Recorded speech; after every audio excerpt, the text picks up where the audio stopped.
तो क्या क्या पढ़ लिया था हमने? एडिशन, एडिशन में क्या हुआ था, Z1 plus Z2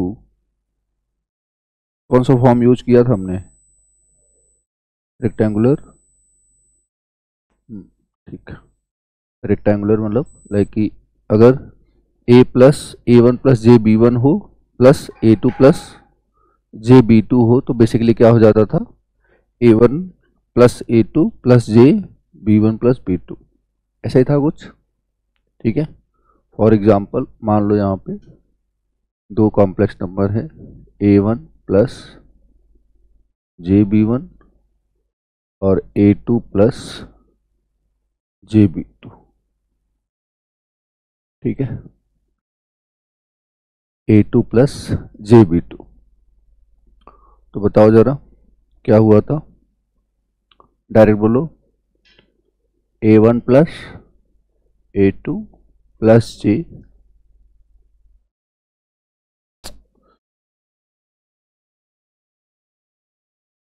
B1 plus B2। ठीक है,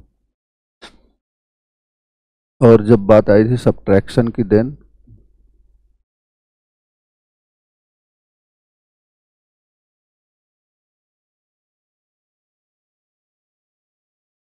तो भी कौन सा फॉर्म यूज किया था, रेक्टेंगुलर ना।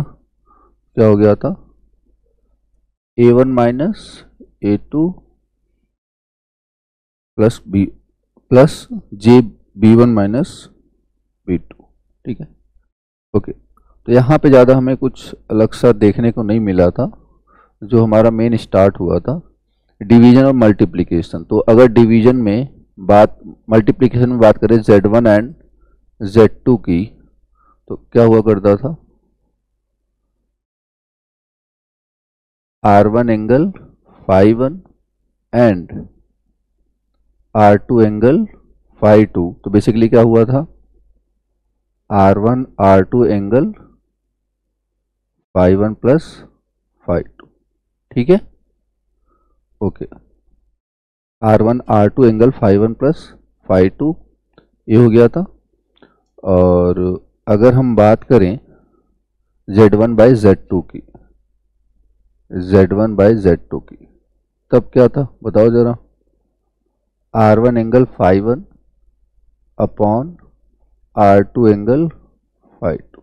तो क्या हो जाएगा, R1 by R2 angle φ1 minus φ2। Clear है?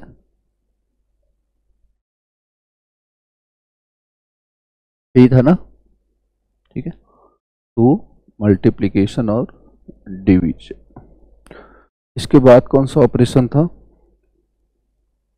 कंजुगेट, वो भी कर लिया था ना शायद।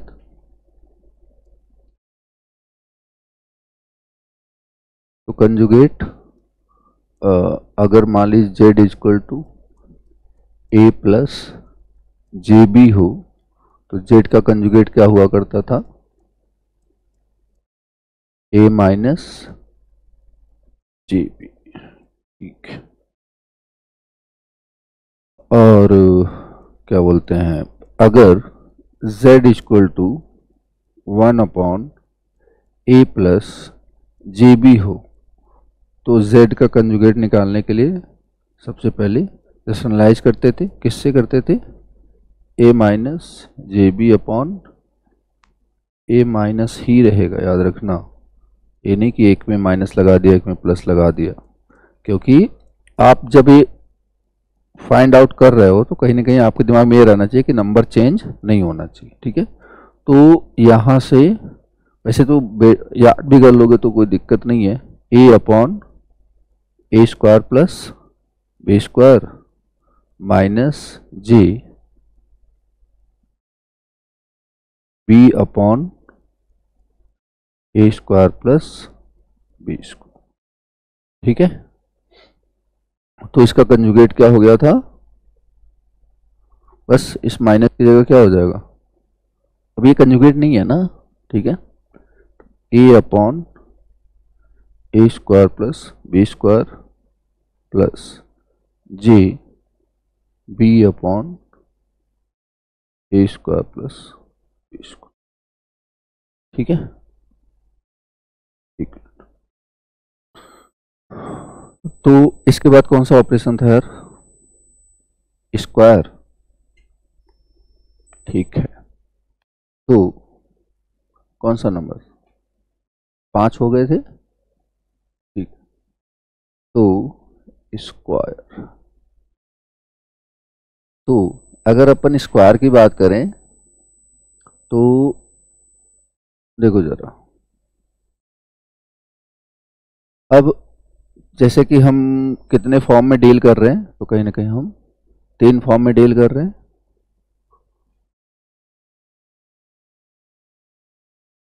ठीक है, तो 3 फॉर्म में कौन कौन सा डील कर रहे हैं?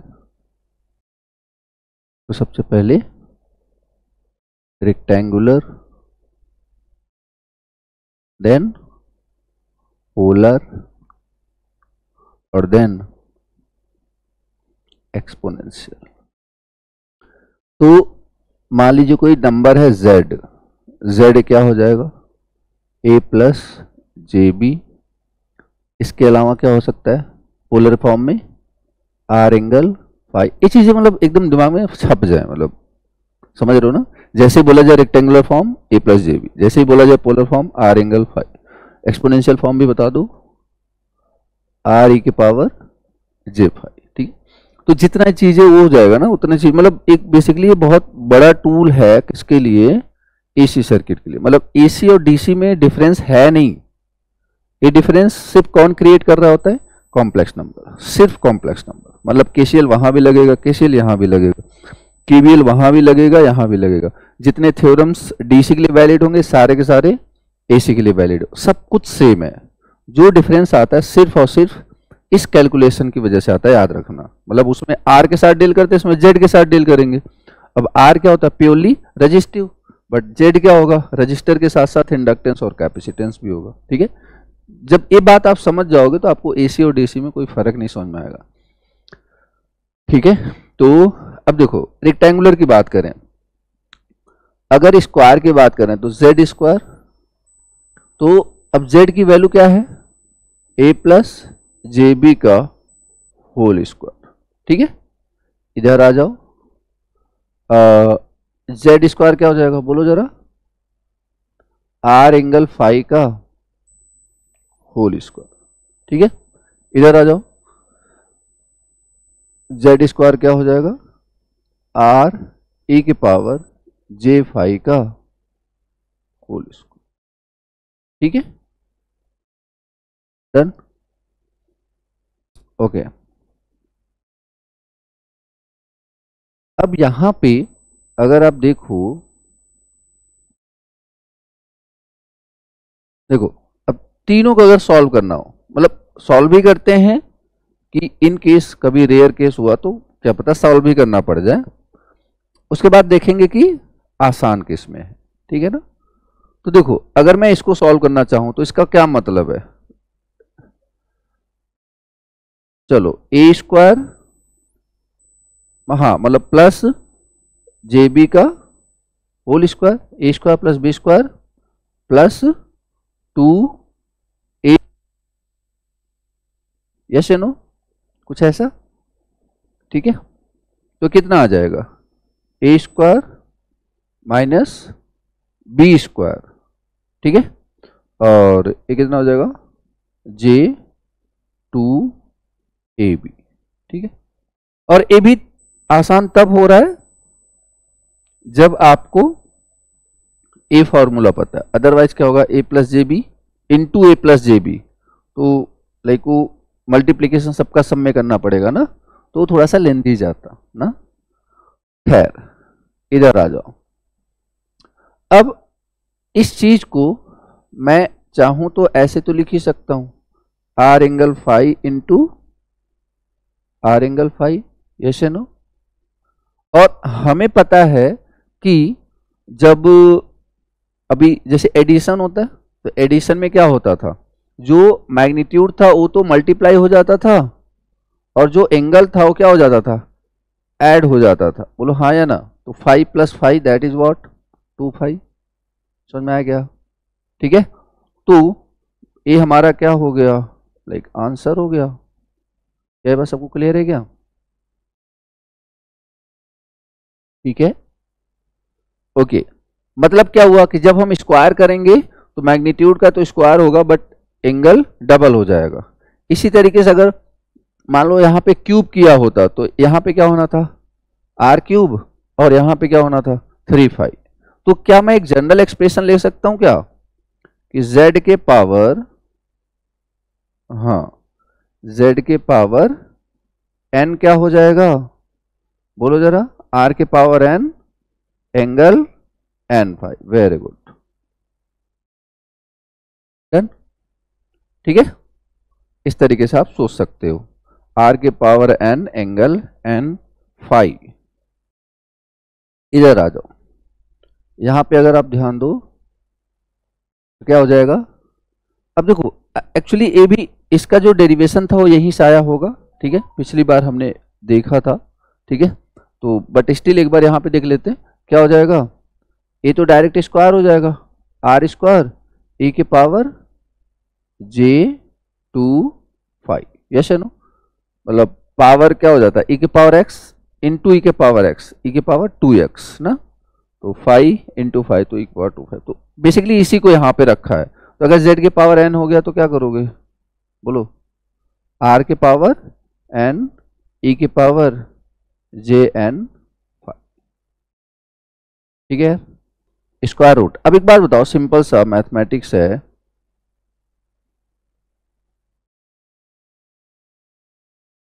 बताओ जरा इसका क्या मतलब होता है। अगर स्क्वायर रूट है तो पावर कितना हो जाता है, 1/2।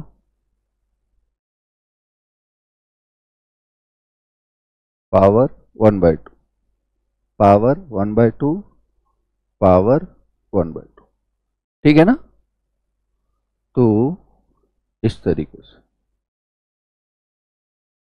तो अब यहां से क्या हो जाएगा। अब देखो ये तो बहुत काफी डिफिकल्ट हो जाएगा फिर, मतलब वैसे एक सिंपल नंबर का रूट निकालना डिफिकल्ट होता है, तो ये तो कॉम्प्लेक्स नंबर हो गया तो काफी डिफिकल्ट हो जाएगा। तो इससे तो कभी हम ट्राई करेंगे ही नहीं, जैसे नो। अब अगर मैं बोलूं 3 का अंडर रूट निकालो तो शायद एक बार आप निकाल दोगे, बट अगर मैं बोलूं कि 3 + 4j का निकालो तो नहीं निकाल सकते ना आप, जैसे नो। तो इस मेथड से तो कभी हमने सोचना ही नहीं है। क्या हुआ, अच्छा, तो इसकी वैल्यू कैसे आएगी, ठीक है, स्क्वायर कर दोगे z हो जाएगा और इधर a + j भी हो जाएगा। फिर हमें √z की वैल्यू कैसे आएगी, फिर से करना पड़ेगा ना वही, क्लियर है। ठीक है, कहने का मतलब कॉम्प्लेक्स नंबर का रूट नहीं निकाल सकते आप, डन। ठीक है, वो जब भी आप निकाल सकते हो सिंपल नंबर का निकाल सकते हो। ओके, अब देखो यार इधर आ जाओ। तो यहां पे अब क्या कर सकते हो आप कि ए देखो, जो अभी आपने देखा ना, एक क्या था, r के पावर n इंटू n5। तो उस n की वैल्यू जरूरी नहीं कि हो 1 2 3 4 ही हो, अगर 1 से कम भी है तो भी चलेगा। कुछ समझ में आया? तो अपन बोलो क्या हो जाएगा, r/2, यस नो, क्या हो जाएगा, r/2। और एंगल बोलो जरा, 5/2। Sorry sorry sorry sorry sorry sorry sorry, देखो r के पावर 1/2, r के पावर 1/2 एंगल 5/2। तो इसको आप ऐसे लिख सकते हो, सॉरी, √r एंगल 5/2, ठीक है।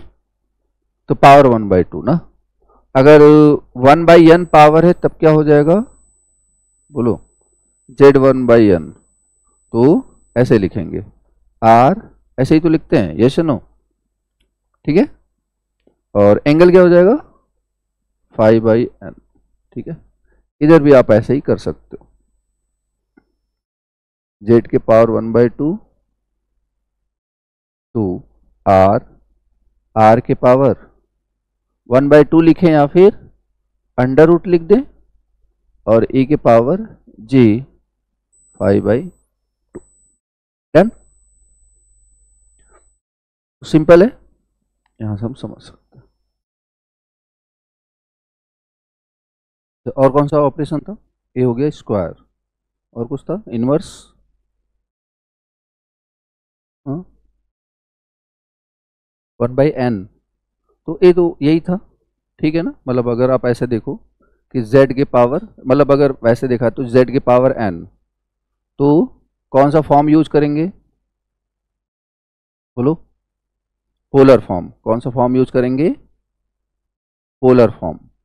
तो क्या हो जाएगा, बोलो, पोलर फॉर्म अगर मान लो, मतलब आर एंगल फाई के पावर n, तो इसको जब आप सॉल्व करोगे तो क्या हो जाएगा, आर के power n angle n phi. Clear,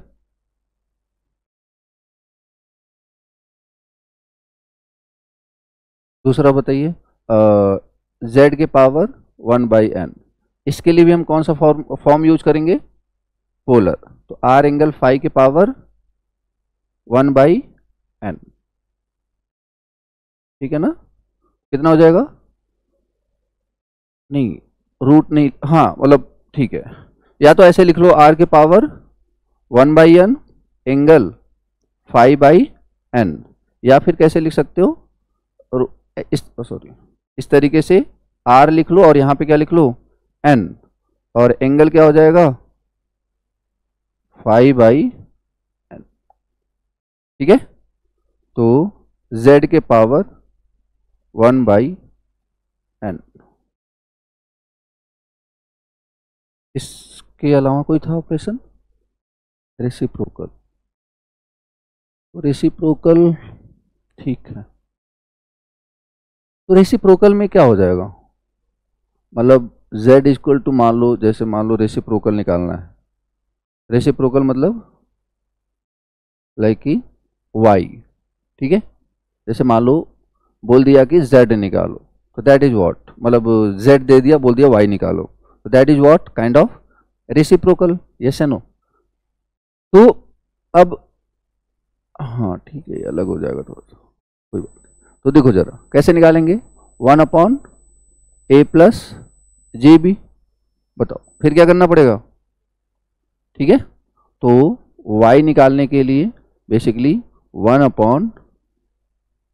plus J B, और इसका आप क्या कर दोगे, तो a minus J B divide by a minus J B, क्या हो जाएगा, a minus J B divide by a square plus b square.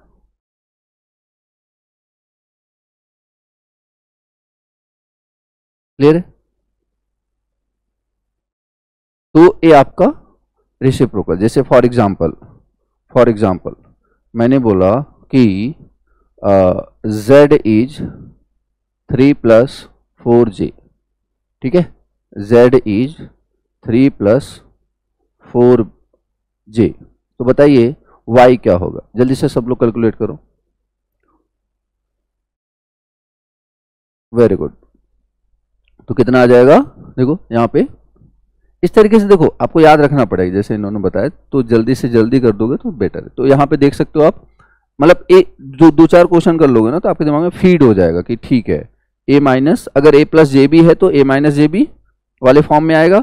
अगर a plus J B, a minus J B है, जैसे यहाँ पे देखो, यहाँ पे क्या था a प्लस जे बी, तो आंसर किस में आएगा, माइनस में। अगर यहाँ पे माइनस होता तो उसमें किस में आता, प्लस में आता। बस इतना सा याद रखना, बाकी क्या करना है, जो रियल वाला नंबर है उसके divide by a square plus B square, और जो कॉम्प्लेक्स नंबर है उसके डिवाइड बाई, तो रियल नंबर क्या है 3 डिवाइड बाई, अब इसका कितना हो जाएगा, √3 का स्क्वायर प्लस √4 का स्क्वायर, अंडर मतलब 25, तो और इसे क्वेश्चन आया ना 829 में क्वेश्चन आया, प्लस या माइनस, जब यहाँ पे प्लस है तो यहाँ पे क्या आ जाएगा माइनस j अपॉन 25, यस या नो। मतलब एक टाइम बचाएगा आपका। फॉर एग्जाम्पल जैसे मान लो मैंने बोला कि z equal to 8 minus 6j, जल्दी से बताओ इसका, 8/100, वेरी गुड, प्लस j 6/100, ठीक है। तो ये कहने का मतलब ये काफी, अगर आपको ऐसे याद हो जाता है तो बहुत अच्छा है, मतलब ठीक है ना, इस तरीके से अगर आप सोच सकते हो। कोई दिक्कत है? ओके ना, और कुछ था? हो गए सारे? चलिए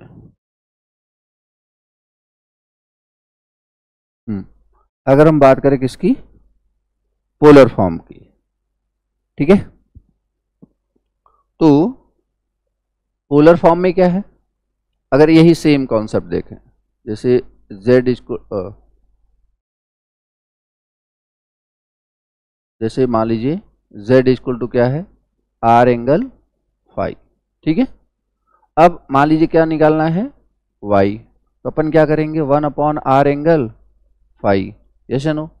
तो अब देखो ये तो मैग्नीट्यूड तो ऐसे ही रहेगा 1/r, बट ये जो एंगल है ना ऊपर जाके क्या हो जाएगा माइनस, समझ में क्लियर है ना। तो मैग्नीट्यूड 1/r, एंगल -5। चलो अब सपोज मैंने इसका पूछा, किसका, y के पावर n, चलिए z दिया हुआ है r एंगल फाई, y के पावर n, इसका बताओ सब लोग, बोलो इसका बताओ सब लोग क्या होगा। सबसे पहले y निकालो ना, y निकालो, तो y क्या है 1/r एंगल फाई, अब दोनों के साइड क्या कर दो पावर n, यस या नो। तो y के पावर n क्या हो जाएगा देखो जरा, हाँ 1/r के पावर n, और अब ये देखो हमें पता है कि एंगल क्या हो जाना था n फाई, अगर नीचे रखें, नीचे ही रखें, ऊपर ले जाएंगे तो माइनस होगा ना, नीचे रखेंगे तो क्या रहेगा प्लस ही रहेगा। ये बात सबको समझ में आ रही क्या यार, इसको मैं ऐसे लिखूं या फिर मैं इसको ऐसे भी तो लिख ही सकता हूं ना, r एंगल फाई के पावर n, तो r के पावर n, एंगल क्या n फाई। अब यहीं पे क्या हो जाएगा, यहीं पे क्या हो जाएगा 1/1 क्या हो जाएगा r के पावर n, देन क्या हो जाएगा तो एंगल ए, एंगल ऊपर जाता है तो क्या हो जाता है -n, क्या हुआ, हाँ अगर मान लो यहीं पे 1/y के पावर 1/n आ गया, तो सिंपली क्या हो जाएगा 1/r के पावर 1/n, और एंगल क्या हो जाएगा 5/n, और यहाँ पे क्या आ जाएगा 1/r के पावर 1/n, और एंगल -5/, ठीक है। तो कॉमन सी चीजें हैं जो आप सिंपली समझ सकते हो। ओके, तो यहाँ पे हो गया। इसी तरीके से अगर मैं इसका एक्सपोनेंशियल भी देखता तो हो जाना था। एक्सपोनेंशियल में बताओ क्या होना था, बस कुछ नहीं 1/r e की पावर j, जो यहाँ पे एंगल है वो चला जाता मल्टीप्लाई में ना, ठीक है, मतलब उसमें तो कोई खास डिफरेंस। एक्सपोनेंशियल बहुत रेयर देखने को मिलेगा आपको, ठीक है, मैक्सिमम में पोलर देखने को मिलेगा। ओके, तो ए हो गया आपका। अब इसके बाद अगर देखा जाए तो आपका क्या है,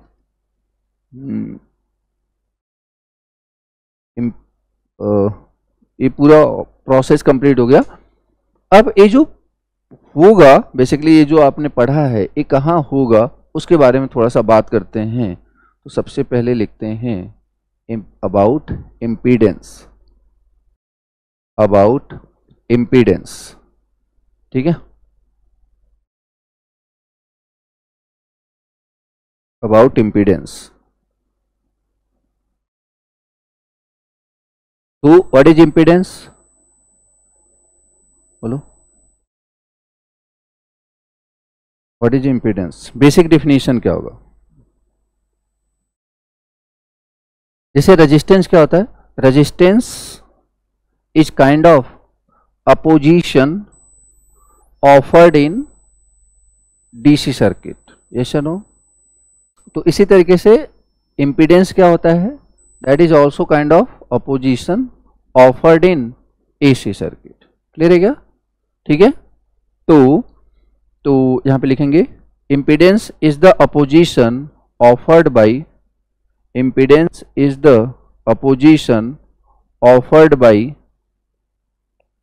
impedance is the opposition offered by a circuit to the flow of AC current. तो इम्पीडेंस पिक्चर में तब आएगा जब आपका सर्किट में कौन सा करंट फ्लो हो रहा होगा, बेसिकली एसी करंट, ठीक है ना, बेसिकली एसी करंट। डन।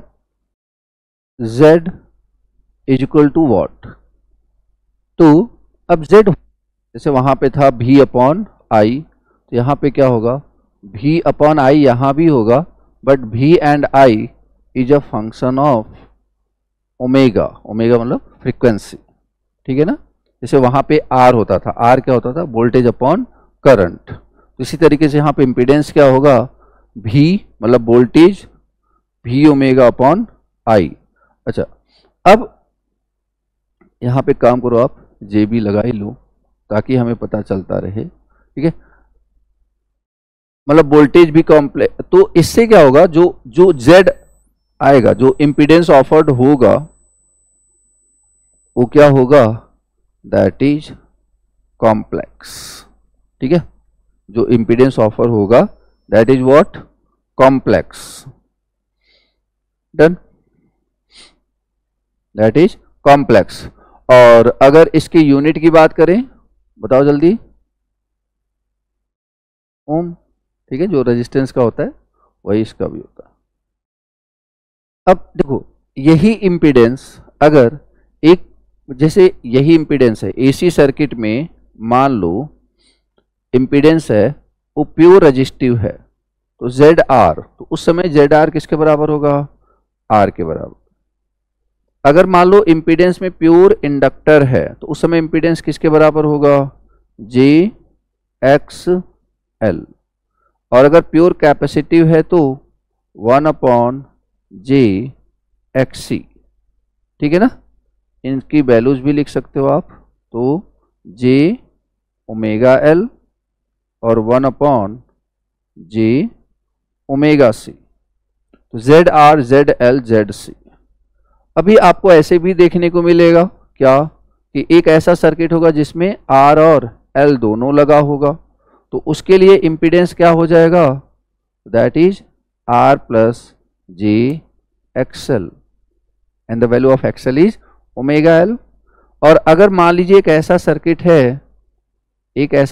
है जिसमें ZRC है, तो बेसिकली क्या हो जाएगा, बोलो, R माइनस JXC, ठीक है। जैसे R प्लस 1/JXC लिखो, या फिर J ऊपर जाएगा तो माइनस हो जाएगा।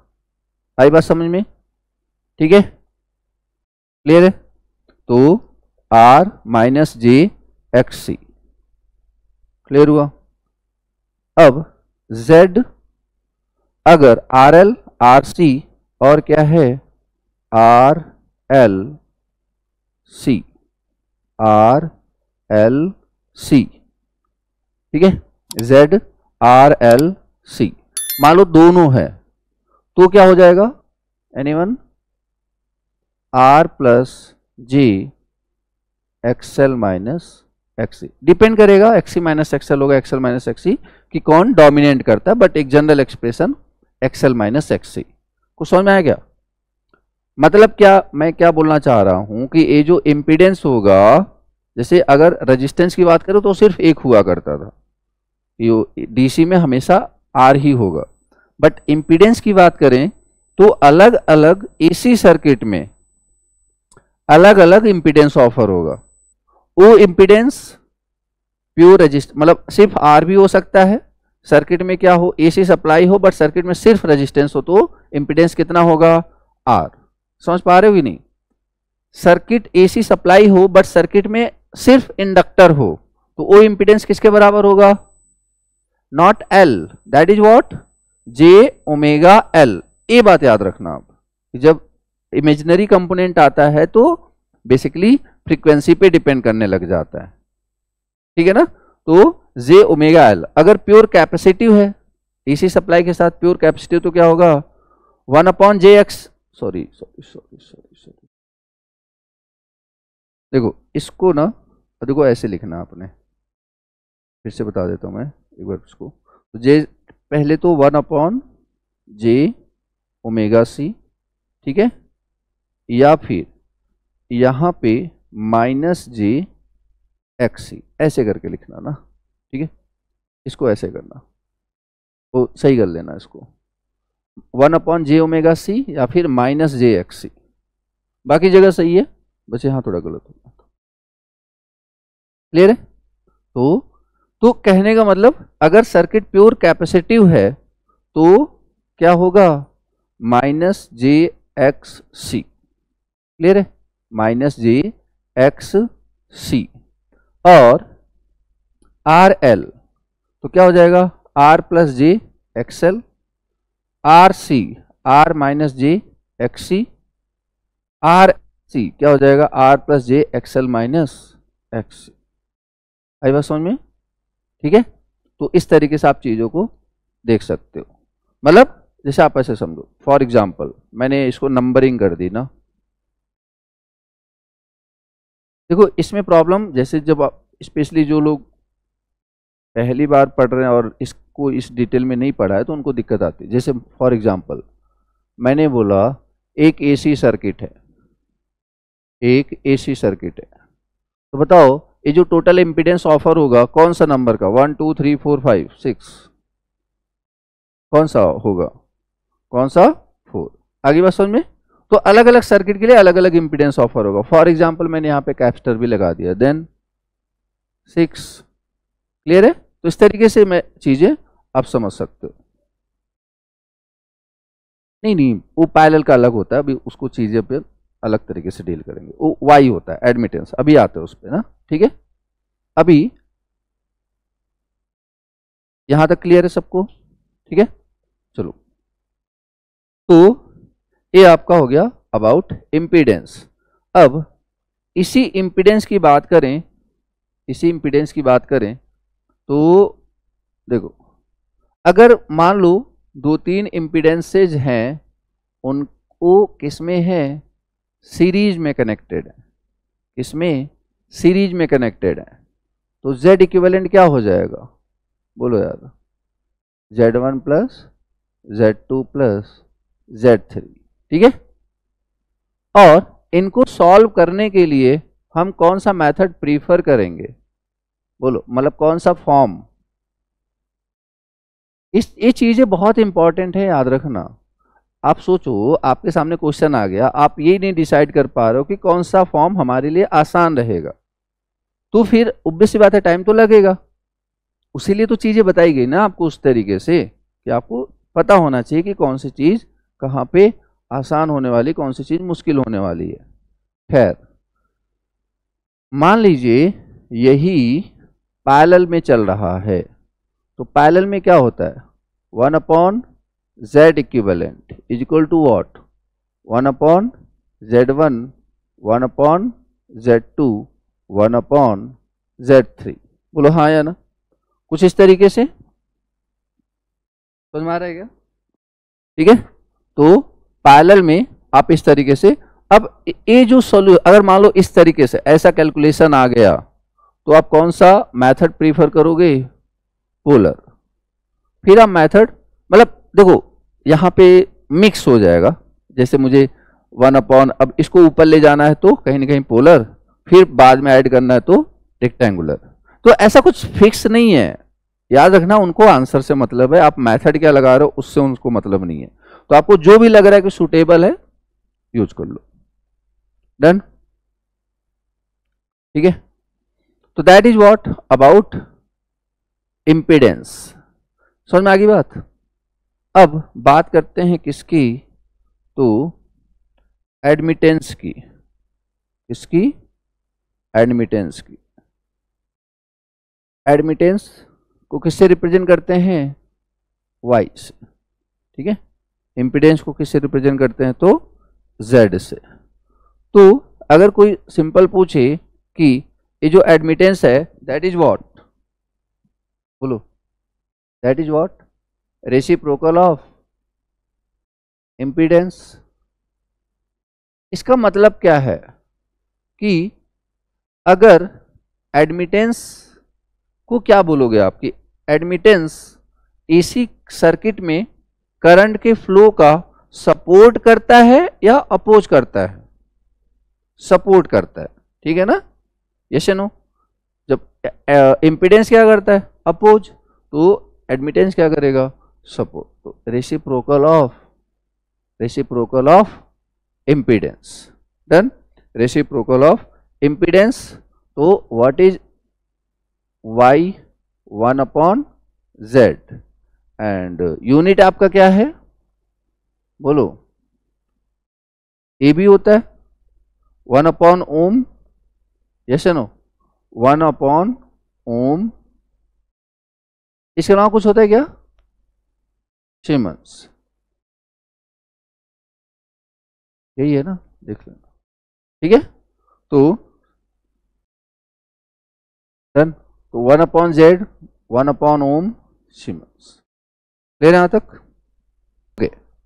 अब जैसे मैंने क्या बोला कि अलग अलग सर्किट में अलग अलग इंपीडेंस ऑफर होता है, इन द सेम मैनर अलग अलग सर्किट में अलग अलग क्या ऑफर होगा? एडमिटेंस ऑफर होगा। फॉर एग्जाम्पल, मान लो एक ऐसा सर्किट है, जहां जो कि क्या है? Pure resistive. तो बताओ उसका एडमिटेंस क्या हो जाएगा? बोलो, 1/R। सिंपल है यार, अगर आपको इंपीडेंस याद है ना तो उसका क्या कर दो? रेसिप्रोकल। तो देखो इंपीडेंस क्या था? देखो इंपीडेंस क्या था? R। तो क्या हो जाएगा? 1/R। यस या नो? चलिए दूसरा बताइए। अगर प्योर इंडक्टिव सर्किट हो तो एडमिटेंस क्या होने वाला है? बोलो, 1/jωL या फिर -j/XL। यस या नो? क्योंकि XL क्या होता है? ω/L होता है। यस या नो? ठीक है, XL क्या होता है? ω/L। और इसी चीज को फिर हम कैसे लिख देते हैं? तो दैट इज BL। अभी बात करेंगे BL क्या है, ससेप्टेंस होता है, इसके बारे में और भी बातें करेंगे। तो समझ में आया क्या? 1/XL को क्या लिख सकते हैं अपन? BL। ससेप्टेंस बोलते हैं इसको ना, ससेप्टेंस बोलते हैं। चलिए नेक्स्ट, तीसरा बताइए। YC 1/, देखो अब यहां पे ध्यान दो, जैसे हमें पता है YC equal to what? 1/ZC। And what is ZC? 1/jωC। बोलो हाँ या ना? तो काइंड ऑफ 1/jωC। और ये 1/1 है तो एकदम ऊपर चला जाएगा, तो बेसिकली क्या हो जाएगा? jωC। और अब यहां पे jωC आ गया, मतलब अगर देखा जाए तो J अपॉन XC हो जाएगा क्या? बोलो हाँ या ना, क्योंकि XC क्या होता है? 1 अपॉन ओमेगा C होता है, ठीक है। बट इसको अपन कैसे लिख सकते हैं? JBC, समझ में? अभी BL क्या है, BC क्या है, सब बात करेंगे।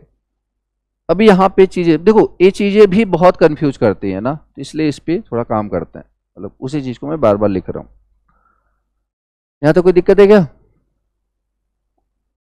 ओके, मान लो किसी ने बोला एडमिटेंस बताओ RL सर्किट का, बताओ क्या होगा? 1 upon R plus J omega L, simple, ठीक है। या RC तो क्या हो जाएगा? 1 अपॉन R माइनस या minus J upon omega C, ऐसे लिख लो आप।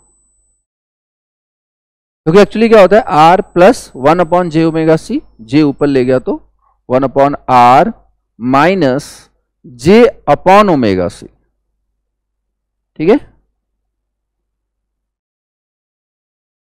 1 upon R minus J omega C,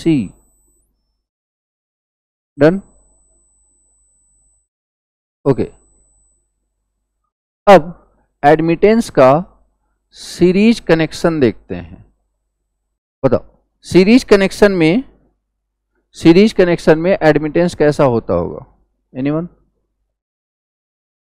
जैसे देखो, सीरीज कनेक्शन मतलब हमें पता है कि क्या होता है, Z equivalent equal to Z1 plus Z2 plus Z3, ठीक है। बट हमें Z के फॉर्म में नहीं लिखना, हमें किसके फॉर्म में लिखना है? Y के फॉर्म में। तो that is Y1 plus 1 upon Y2 plus 1 upon Y3। आई बात समझ में? ठीक है, 1 upon Y1 plus 1 upon Y2 plus 1 upon Y3। और अगर पैरेलल कनेक्शन, ये इंपॉर्टेंट है, याद रखना, पैरेलल कनेक्शन, अगर पैरेलल कनेक्शन की बात करें तो क्या होता है? 1 upon Z equivalent 1 upon Z1 1 upon Z2 1 upon Z3। क्या मतलब है इसका? 1 अपॉन Z इक्विवेलेंट क्या होता है? बेसिकली Y इक्विवेलेंट, और 1 upon Z1 Y1 plus Y2 plus Y3, समझा? अब यहां पे एक पॉइंट समझो आप, अगर आप ध्यान दो, ए क्या है? Series connection of impedance, this is what? Series connection of admittance. Parallel connection of admittance, parallel connection of admittance.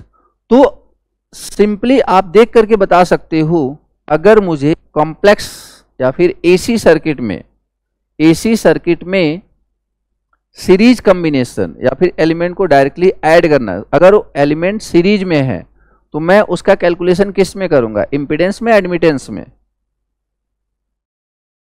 Series में कौन सा आसान लग रहा है? इम्पीडेंस।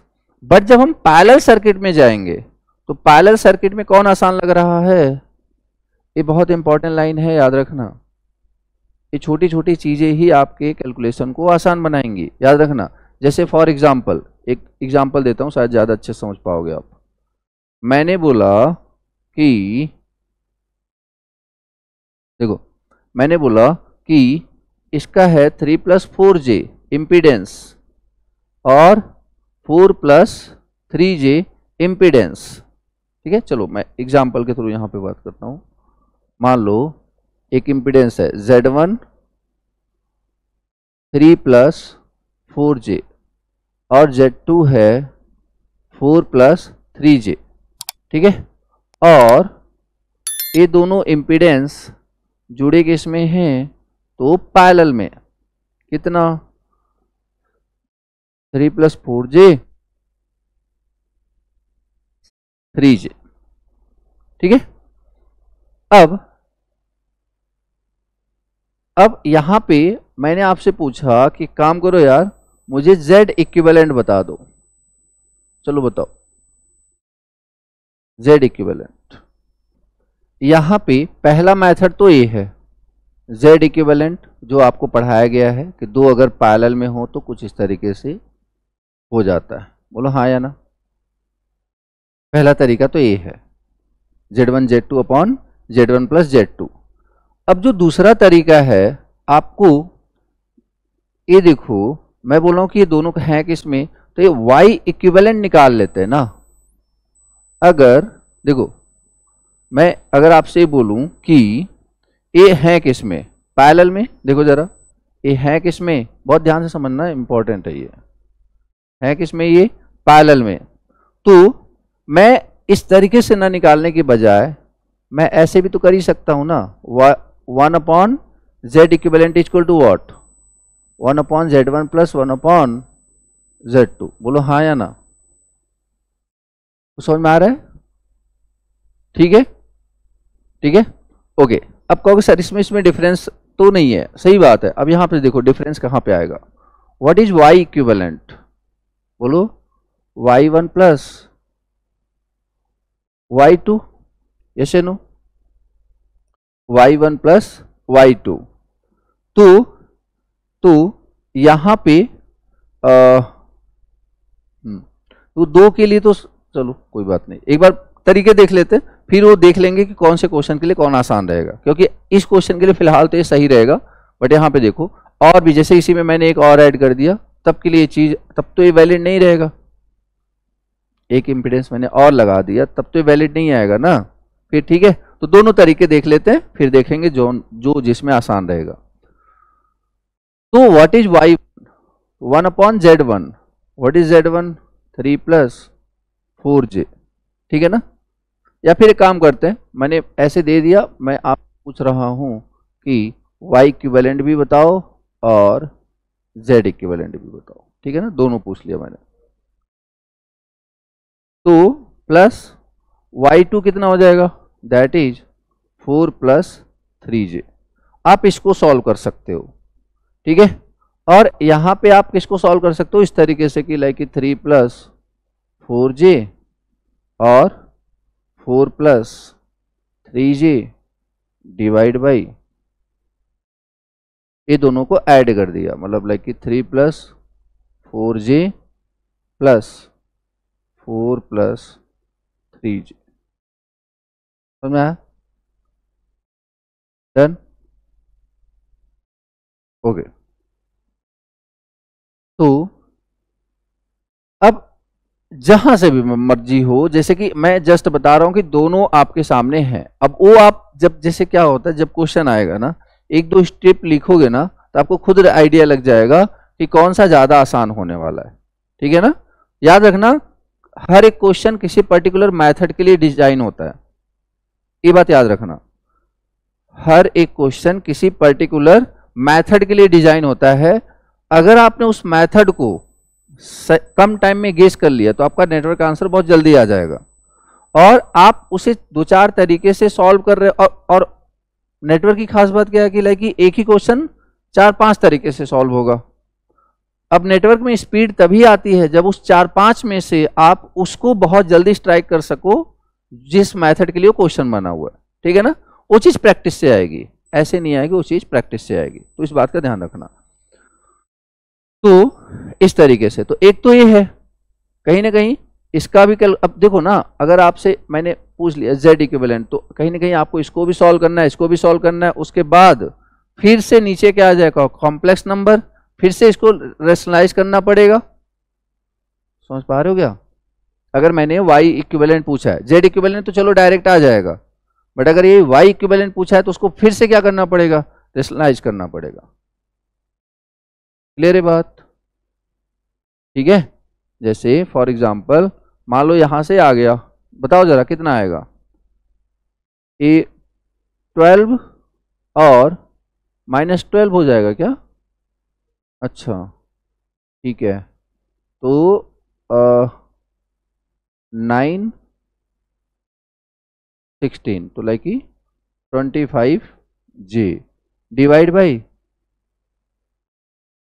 7 प्लस 7J, ये क्या आ गया हमारा Z इक्विवेलेंट। ठीक है ना। अब Y इक्विवेलेंट पता करना है तो बेसिकली क्या करना पड़ेगा, रेसिप्रोकल कर दो, रेसिप्रोकल कर दो तो, और इधर से देख लो। अब इधर इसको सॉल्व कैसे कर, बोलो एनीवन, इसको कैसे सॉल्व करते हैं, एलसीएम लेते हैं।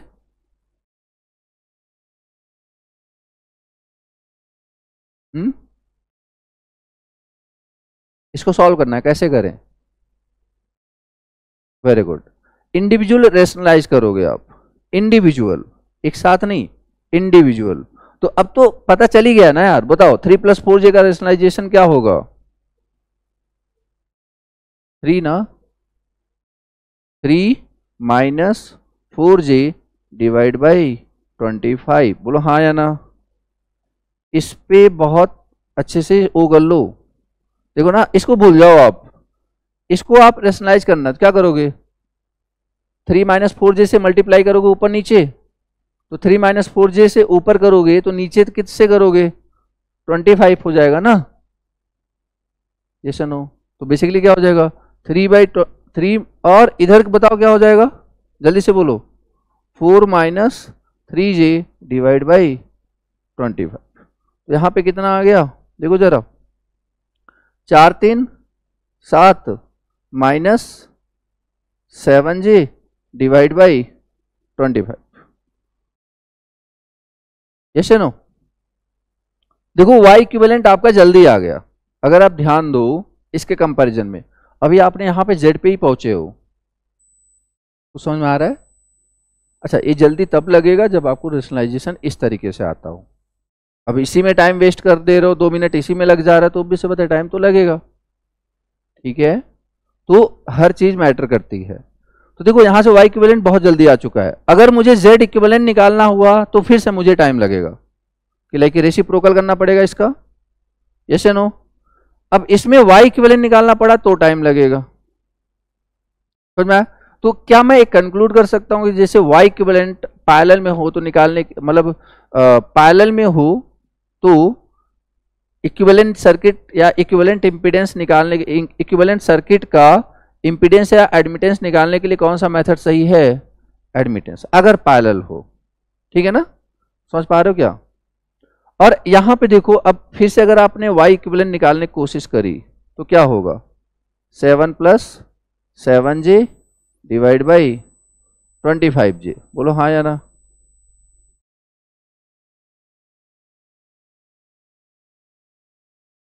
वो जो पिछले 3 दिन से मैं इतना टाइम क्यों लगा रहा था, इन्हीं कैलकुलेशन के लिए लगा रहा था।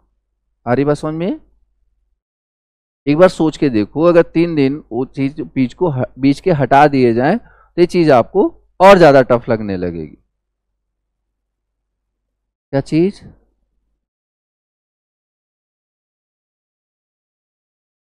सेम नहीं आ रहा है,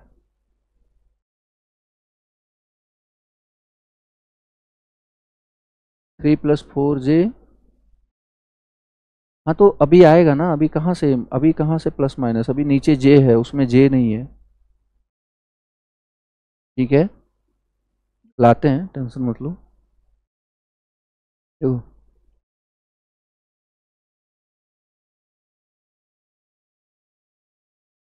पहले इसको सिंपल नंबर में तो बदलो, देखो क्या हो जाएगा। अब इसको आप ऐसे लिख सकते हो, 7/25J plus 7J upon 25J। तो अब ये 1/J क्या हो जाएगा, ये देखो J कैंसिल, 7/25, अरे 1/J क्या हो जाएगा, -J 7/25। इधर आ जाओ, 7/25 -J 7/25, अभी आया बराबर। ठीक है, एक बार देख लो, अच्छे से समझ लो, जो स्टेप नहीं समझ में आया पूछ लो, सर ये वाला स्टेप नहीं समझ में आया। ओके, अब देखो हमने इम्पीडेंस पढ़ा हमने, एडमिटेंस पढ़ा, दो चीजें और बच रही थी हमारी, कौन कौन सी बोलो जरा? रिएक्टेंस और ससेप्टेंस। ठीक है, तो उनके बारे में भी थोड़ा सा ध्यान देते हैं। ओके, तो देखो जरा क्या है रिएक्टेंस। रिएक्टेंस की यूनिट भी क्या होती है? ओम होती है। मतलब रिएक्टेंस किसके जैसा होता है? जैसे रजिस्टर, जो यूनिट रजिस्टर और रेजिस्टेंस और इम्पीडेंस की होती है। और ससेप्टेंस इसका यूनिट क्या होता है? तो बेसिकली मो, मतलब जो एडमिटेंस और कंडक्टेंस की होती है, इसकी कंडक्टेंस की होती है। डन। ओके, तो अभी जो रिएक्टेंस है ये भी दो टाइप का होता है। तो अब देखो रिएक्टेंस में एक होता है आपका इंडक्टिव रिएक्टेंस, इंडक्टिव रिएक्टेंस, और क्या होता है कैपेसिटिव रिएक्टेंस। ये सारी चीजें ना अभी आएंगी, दोबारा आएंगी, बट एक बार आप ऐसे समझो। इसी तरीके से इंडक्टिव ससेप्टेंस और कैपेसिटिव ससेप्टेंस। ठीक है, चलो बताओ रिप्रेजेंटेशन बता दो पहले, फिर बात करते हैं। बोलो इंडक्टिव रिएक्टेंस, बोलो यार। एक्सएल क्या होता है ये? Omega L. Capacitive reactance XC क्या होता है ये? वो जो जे आता है, माइनस जे आता है ना, वो इम्पीडेंस के साथ आता है, याद रखना आप। ठीक है, अगर सिर्फ एक्सएल और एक्सी की बात कर रहे हो तो जे नहीं आता है। अगर मैं बोल रहा हूं कि जे ओमेगा एल, अगर मैं बोल रहा हूं कि जे ओमेगा एल और मैं बोल रहा हूं ओमेगा एल, अगर मैं बोल रहा हूं ओमेगा एल तो मैं बात कर रहा हूं इंडक्टिव रिएक्टेंस की।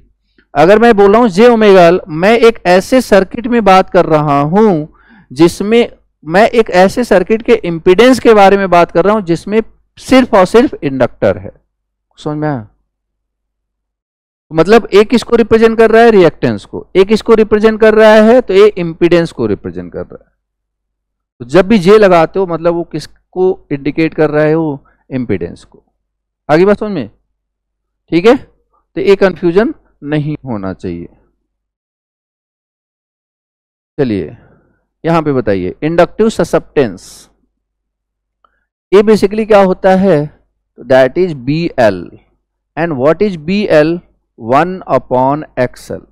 ठीक है, what is B L? 1/XL। तो बी एल क्या हो जाएगा?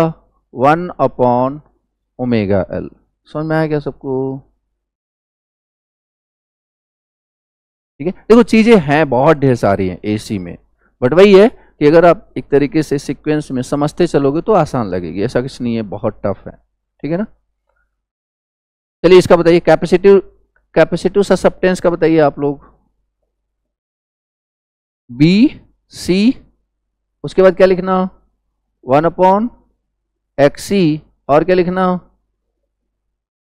तो समझ के ओमेगा सी। समझ में आया?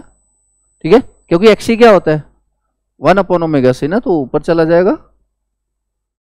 देखो मैं चाहता तो सबको अलग अलग लिखवा सकता था, बट मैं इसीलिए लिखवा रहा हूं कि सारी कंफ्यूजन खत्म हो जाए।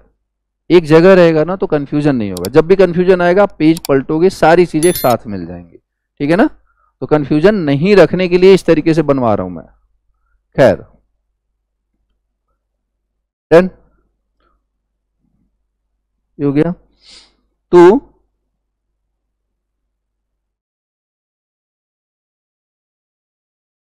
ठीक है, तो अब जैसे इसके साथ मान लो रजिस्टर है, तो इसका यूनिट क्या है, इसका यूनिट जल्दी बोलो, यूनिट क्या है, ओम। इसका यूनिट ओम, इसका यूनिट, ठीक है, इसका यूनिट भी मो या फिर सीमेंस या फिर 1/ओम, ठीक है ना। ओके, मान लीजिए अगर एक ऐसा सर्किट आ गया जिसमें आर और एल है, तो आप क्या लिखते हो, आर प्लस जे एक्सएल। एक ऐसा सर्किट आ गया जिसमें आर और सी है, तो क्या लिखते हो, आर माइनस जे एक्स सी। एक ऐसा सर्किट आ गया जिसमें इंडक्टेंस है, बट वो उसका अब हम इंपीडेंस नहीं निकालेंगे, अब हम क्या निकालेंगे, एडमिटेंस निकालेंगे। क्या निकालेंगे, एडमिटेंस। बताइए जरा, y is equal to what, तो reciprocal of r that is g, ये तो पढ़ा ही है। तो g, अब देखो यहाँ पे एक चीज समझो, अब यहाँ पे जैसे इंडक्टर के केस में क्या आया हुआ है, प्लस, और कैपेसिटर के केस में माइनस। अभी फिलहाल आपको याद करने के पॉइंट ऑफ व्यू से बता रहा हूं कि जस्ट अपोजिट होता है, ठीक है। कैसे होता है सारी बातें अभी डिस्कस करेंगे, जस्ट अपोजिट होता है। तो चलो बताओ यहां पे क्या हो जाएगा, माइनस जे एक्सएल, क्यों माइनस जे बी एल, बोलो हाँ या ना, ठीक है। इधर बताइए वाई जी प्लस जे बी सी, याद रहेगा कि नहीं, प्योर इंडक्टर है तो जे एक्सएल प्लस प्लस, इंडक्टर के केस में प्लस, वहां पर जब इंपीडेंस एडमिटेंस की बात आएगी तो माइनस, ठीक है यार। अगर आपको याद भी हो, चलो अगर किसी को लग रहा हो सर ये आया कैसे, तो एक बात बताओ यार, अगर मैं पूछूं आपसे y है क्या, तो 1/z, और z क्या था, a प्लस जे बी का फॉर्म था, बोलो हाँ या ना, a प्लस जे बी का फॉर्म था। और y निकालने के लिए हमें क्या करना पड़ेगा, रेशनलाइज करना पड़ेगा, और जब रेशनलाइजेशन करते हैं, जब यहाँ पे प्लस होता है तो यहाँ पे क्या आता है, आगे बात समझ में, ठीक है। और इसी तरह यहाँ पे प्लस, यहाँ पे क्या है प्लस, मतलब इस यहाँ देखो यहाँ पे क्या है माइनस, तो जब इसका रेशनलाइज करोगे तो यहाँ पे क्या आ जाएगा, प्लस, ठीक है। अब देखो उसी छोटी छोटी बातों को आपस में क्या हो रहे हैं, रिलेट हो रहे हैं सारा, ठीक है ना, सारी चीजें आएंगी घूम फिर के। डन। अब वो बात अलग है कि अभी अपन एक साथ देखेंगे, अभी सारी चीजें मैं एक साथ बता के कंफ्यूज नहीं कर रहा कि लाइक हाँ इंडक्टिव है, इंडक्टिव ज्यादा होगा तो कैसा होगा, कैपेसिटिव ज्यादा होगा तो कैसा होगा, चीजें अपन आराम से धीरे धीरे चीजों को पढ़ेंगे ताकि चीजें हमारे दिमाग में रहें, ठीक है। ओके, अब एक बात समझो, अगर कोई पूछे रियल ऑफ जेड तो आप क्या बोलोगे, आर, ठीक है। और अगर कोई पूछे इमेजिनरी ऑफ जेड तो आप क्या बोलोगे, एक्स एल। समझ में आ रहा है। अब इसी को, अब रियल ऑफ जेड तो क्या बोलोगे, R, real imaginary of Z क्या बोलोगे, सिर्फ एक्स सी, ठीक है ना। देखो माइनस तो हमें ये बता रहा है कि कैपेसिटिव नेचर का है, ठीक है। अगर इमेजिनरी लगा दिया तो ऑब्वियस सी बात है हम जे वाला ही लेंगे, बोलो हाँ या ना, हाँ चलो ठीक है, वैसे ज्यादा सही है,